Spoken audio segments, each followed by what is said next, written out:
Wah, init. At dito ako ngayon sa tipais tayo ha.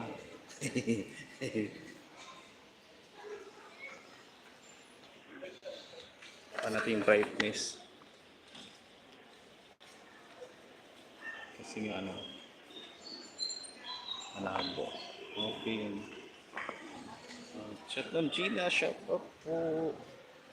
Andito ako sa ngayon guys. Yan. Mga 5 minutes ay dito sa labas. So dito tayo.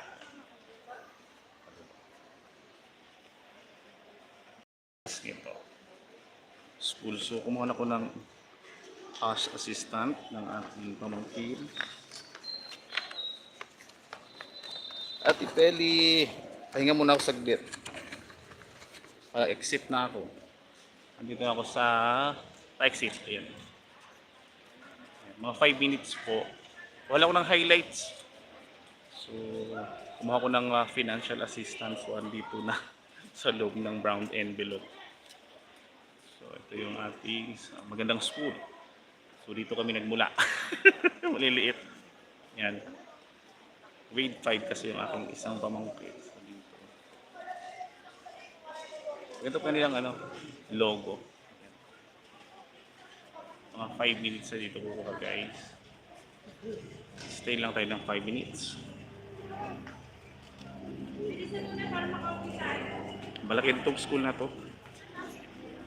So malilim at malamig kasi nga maraming puno.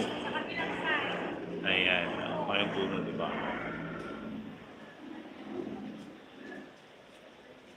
Yung aking isda na dinonate ko sa aquarium, yung buhay pa ata, ewan ko na kung buhay pa, nandoon. Yung aking janitor fish, tsaka goldfish. Hindi ko lang alam kung buhay pa. Pauwi na din ako. So malapit na ako mag 3 hours, nasa 2 hours and 40 minutes na rin ako.